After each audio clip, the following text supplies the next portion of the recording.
Apenas um leitor apresenta, de Machado de Assis, A Cartomante. Hamlet observa a Horácio que há mais coisas no céu e na terra do que sonha a nossa filosofia. Era a mesma explicação que dava a bela Rita ao moço Camilo numa sexta-feira de novembro de 1869, quando este ria dela por ter ido nas vésperas consultar uma cartomante. A diferença é que o fazia por outras palavras. Ria. Os homens são assim, não acredito em nada, pois saiba que fui e que ela adivinhou o motivo da consulta antes mesmo que eu lhe dissesse o que era. Apenas começou a botar as cartas. Disse-me, a senhora gosta de uma pessoa. Confessei que sim, então ela continuou a botar as cartas, combinou-as e no fim declarou-me que eu tinha medo de que você me esquecesse, mas que não era verdade. Errou, interrompeu Camilo, rindo. Não diga isso, Camilo. Se você soubesse como eu tenho andado por sua causa, você sabe, já lhe disse, não ria de mim, não ria. Camilo pegou-lhe nas mãos e olhou para ela sério e fixo. Jurou que lhe queria muito, que os seus sustos pareciam de criança. Em todo caso, quando tivesse algum receio, a melhor cartomante seria ele mesmo. Depois, repreendeu-a. Disse-lhe que era imprudente andar por essas casas. Vilela podia sabê-lo. E depois... Qual saber? Tive muita cautela ao entrar na casa. Onde é a casa? Aqui perto, na rua da Guarda Velha. Não passava ninguém nessa ocasião. Descansa. Eu não sou maluca. Camilo riu outra vez. Tu crês devera nessas coisas? Perguntou-lhe. Foi então que ela, sem saber que traduzia Hamlet em vulgar, disse-lhe que havia muita coisa misteriosa e verdadeira neste mundo. Se ele não acreditava, paciência. Mas o certo é que a cartomante adivinhara tudo. Que mais? A prova é que ela agora estava tranquila e satisfeita. Cuido que ele ia falar, mas reprimiu-se. Não queria arrancar-lhe as ilusões. Também ele, em criança, e ainda depois, foi supersticioso. Teve um arsenal inteiro de crendices que a mãe lhe incutiu e que, aos 20 anos, desapareceram. No dia em que deixou cair toda essa vegetação parasita e ficou só o tronco da religião, ele, como tivesse recebido da mãe ambos os ensinos, envolveu-os na mesma dúvida e logo depois em uma só negação total. Camilo não acreditava em nada. Por quê? Não poderia dizê-lo. Não possuía um só argumento. Limitava-se a negar tudo. E digo mal, porque negar é ainda afirmar. Diante do mistério, contentou-se em levantar os ombros e foi andando. Separaram-se contentes. Ele ainda mais que ela. Rita estava certa de ser amada. Camilo não só o estava, mas via-a estremecer e arriscar-se por ele, correr a cartomantes e, por mais que a repreendesse, não podia deixar de sentir-se lisonjeado. A casa do encontro era na antiga Rua dos Barbonos, onde morava uma comprovinciana de Rita. Esta desceu pela Rua das Mangueiras na direção de Botafogo, onde residia. Camilo desceu pela da Guarda Velha, olhando de passagem para a casa da cartomante. Vilela, Camilo e Rita, 3 nomes, uma aventura e nenhuma explicação das origens. Vamos a ela.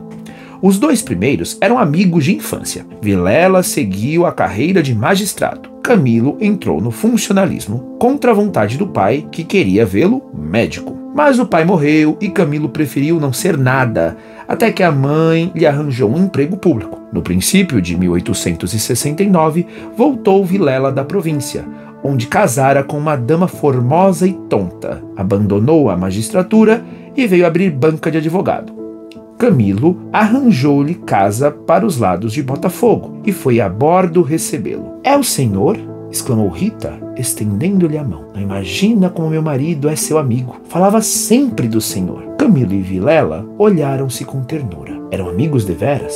Depois, Camilo confessou de si para si que a mulher de Vilela não desmentia as cartas do marido. Realmente era graciosa e viva nos gestos. Olhos cálidos, boca fina e interrogativa. Era um pouco mais velha que ambos.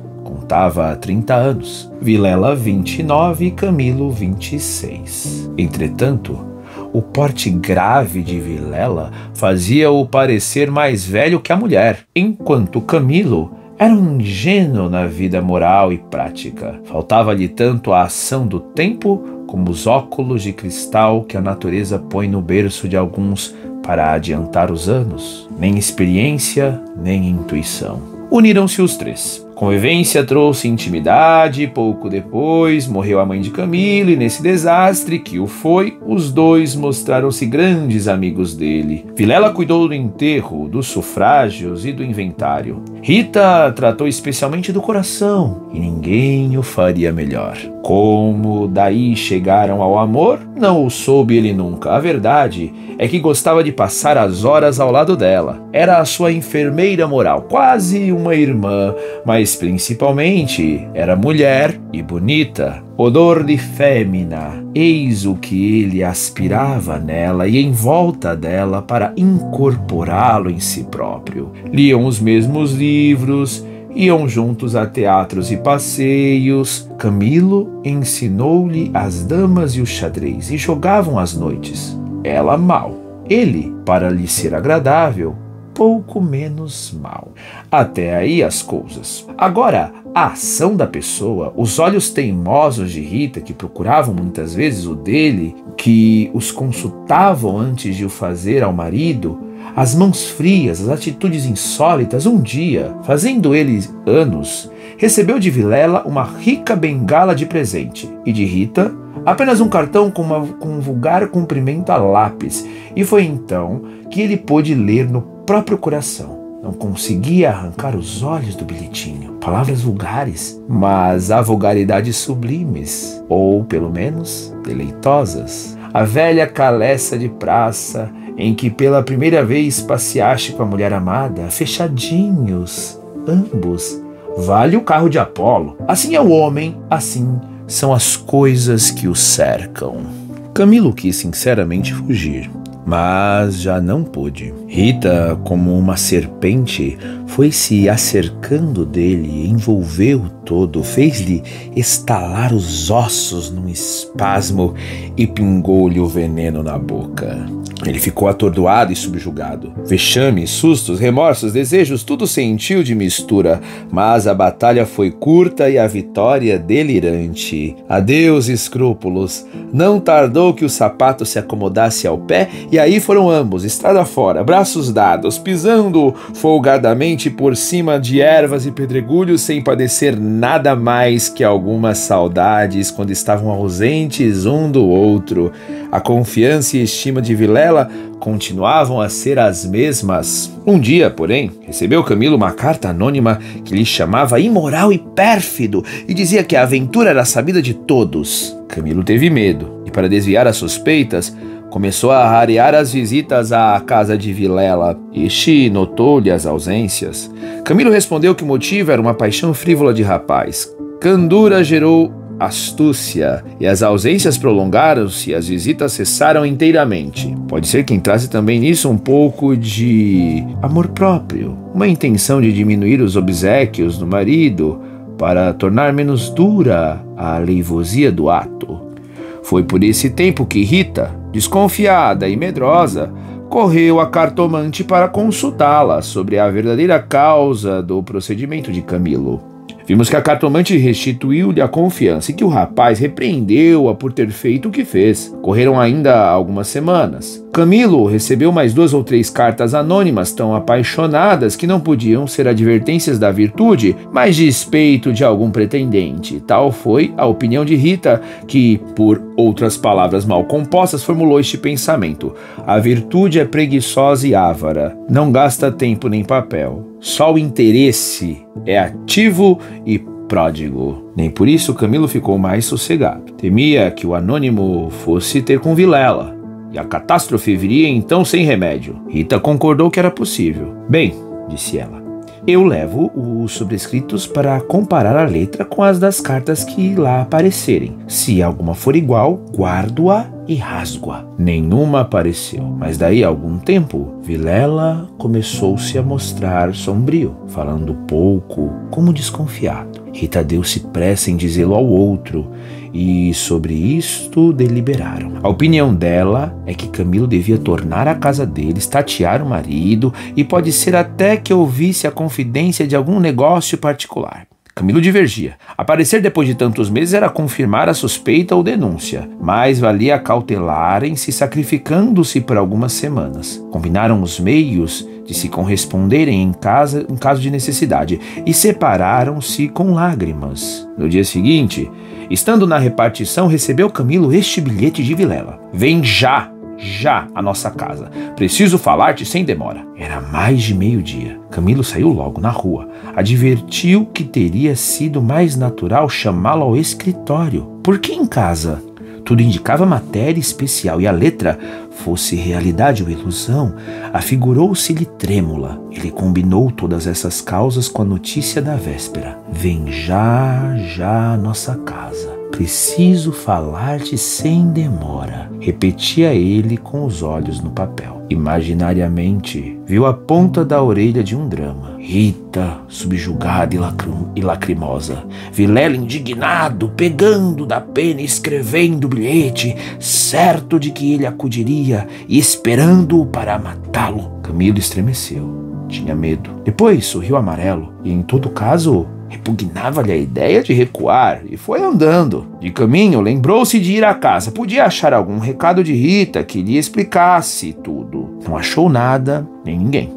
Voltou à rua, e a ideia de estarem descobertos parecia-lhe cada vez mais verossímil. Era natural uma denúncia anônima, até da própria pessoa que o ameaçara antes. Podia ser que Vilela conhecesse agora tudo. A mesma suspensão das suas visitas, sem motivo aparente, apenas com um pretexto fútil, viria confirmar o resto.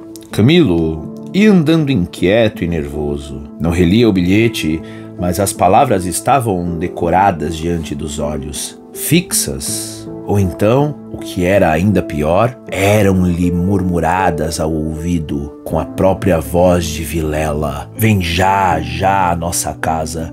Preciso falar-te sem demora." Ditas assim, pela voz do outro, tinham um tom de mistério e ameaça. "Vem já para quê?" Era perto de 1h da tarde. A comoção crescia de minuto a minuto. Tanto imaginou o que se iria passar que chegou a crê-lo e vê-lo. Positivamente, tinha medo. Entrou a cogitar em ir armado, considerando que, se nada houvesse, nada perdia, e a precaução era útil. Logo depois, rejeitava a ideia, vexado de si mesmo, e seguia, picando o passo, na direção do Largo da Carioca para entrar num tíburi. Chegou, entrou e mandou seguir a trote largo. Quanto antes melhor, pensou ele. Não posso estar assim. Mas o mesmo trote do cavalo veio agravar-lhe a comoção. O tempo voava e ele não tardaria a entestar com o perigo. Quase no fim da Rua da Guarda Velha, o tílburi teve de parar. A rua estava atravancada por uma carroça que caíra. Camilo, em si mesmo, estimou o obstáculo e esperou. No fim de 5 minutos, reparou que ao lado à esquerda, ao pé do tílburi, ficava a casa da cartomante, a quem Rita consultara uma vez, e nunca ele desejou tanto crer na lição das cartas. Olhou, viu as janelas fechadas, quando todas as outras estavam abertas e pejadas de curiosos do incidente da rua. Dir-se-ia a morada do indiferente destino. Camilo reclinou-se no tílburi para não ver nada. A agitação dele era grande, extraordinária, e do fundo das camadas morais emergiam alguns fantasmas de outro tempo, as velhas crenças, as superstições antigas. O cocheiro propôs-lhe voltar à primeira travessa e ir por outro caminho. Ele respondeu que não, que esperasse, e inclinava-se para fitar a casa. Depois fez um gesto incrédulo. Era a ideia de ouvir a cartomante, que lhe passava ao longe, muito ao longe, com vastas asas cinzentas. Desapareceu, reapareceu e tornou a esvair-se no cérebro. Mas daí a pouco moveu outra vez as asas mais perto, fazendo uns gritos concêntricos. Na rua gritavam os homens, safando a carroça. Anda, agora, empurra, vá, vá. Daí a pouco estaria removido o obstáculo. Camilo fechava os olhos, pensava em outras coisas, mas a voz do marido sussurrava-lhe às orelhas as palavras da carta. Vem já, já. E ele via as contorções do drama e tremia.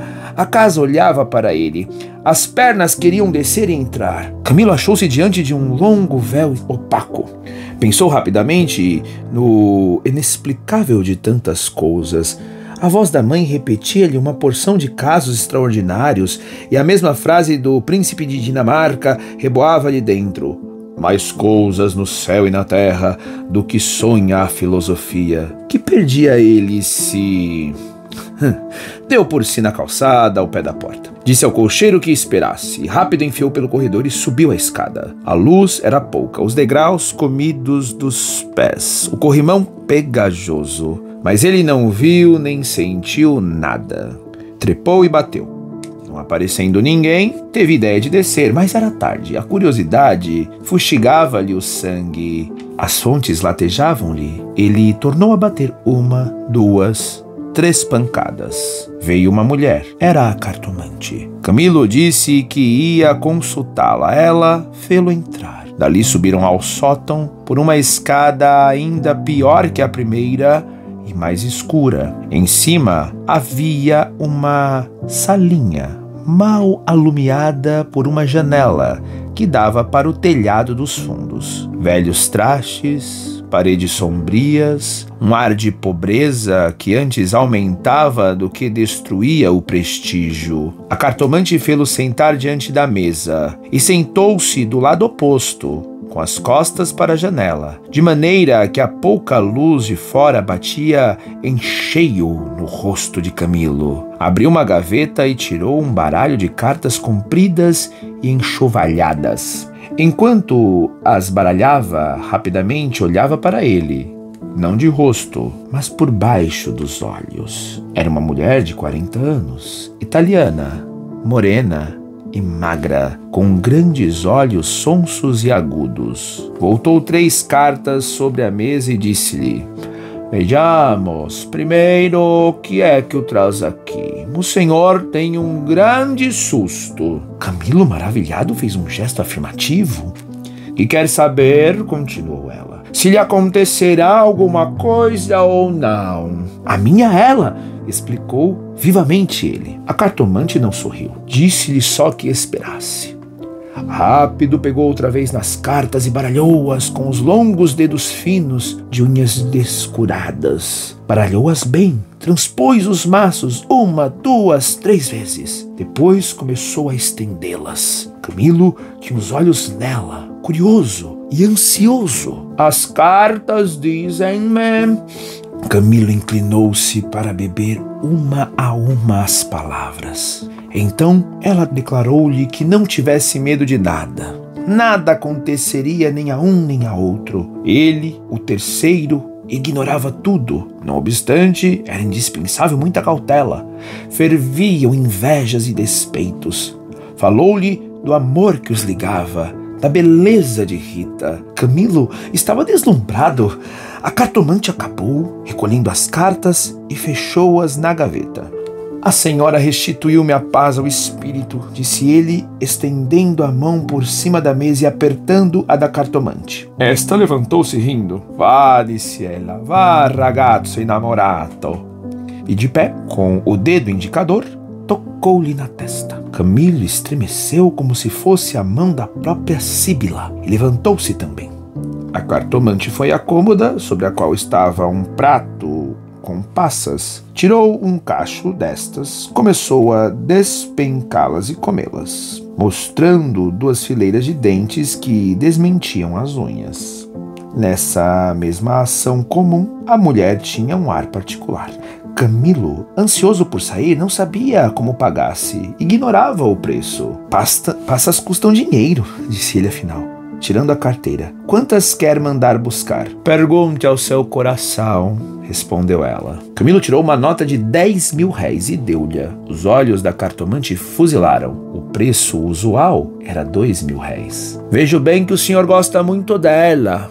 E faz bem, ela gosta muito do senhor. Vá, vá tranquilo. Olha a escada, é escura, ponha o chapéu. A cartomante tinha já guardado a nota na algibeira e descia com ele, falando com um leve sotaque. Camilo despediu-se dela embaixo e desceu a escada que levava à rua, enquanto a cartomante, alegre com a paga, tornava acima cantarolando uma bancarola. Camilo achou o Tilbury esperando. A rua estava livre, entrou e seguiu a trote largo. Tudo lhe parecia agora melhor. As outras coisas traziam outro aspecto. O céu estava límpido e as caras joviais.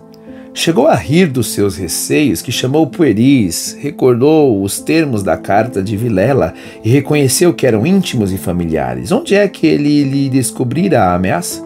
Advertiu também que eram urgentes e que fizera mal em demorar-se tanto. Podia ser algum negócio grave, gravíssimo. Vamos depressa, repetia ele ao cocheiro. E consigo, para explicar a demora ao amigo, engendrou qualquer coisa. Parece que formou também o plano de aproveitar o incidente para tornar a antiga assiduidade. De volta com os planos, reboavam-lhe na alma as palavras da cartomante.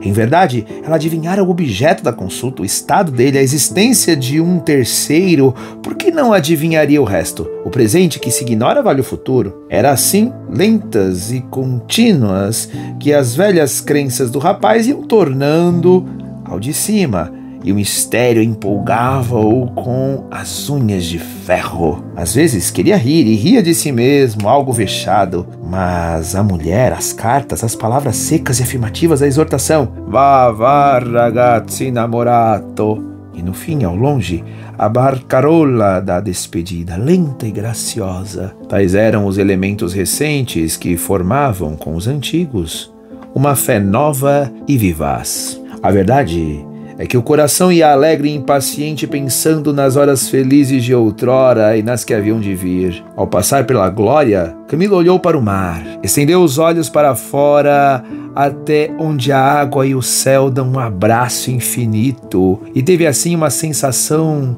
do futuro longo, interminável. Daí a pouco chegou à casa de Vilela, apeou-se, empurrou a porta de ferro do jardim e entrou. A casa estava silenciosa. Subiu os 6 degraus de pedra e mal teve tempo de bater, a porta abriu-se e apareceu-lhe Vilela. Desculpa, não pude vir mais cedo, o que há? Vilela não lhe respondeu. Tinha as feições descompostas. Fez-lhe sinal e foram para uma saleta interior. Entrando, Camilo não pôde sufocar um grito de terror. Ao fundo, sobre o canapé, estava Rita, morta e ensanguentada. Vilela pegou-o pela gola e, com 2 tiros de revólver, estirou-o morto no chão.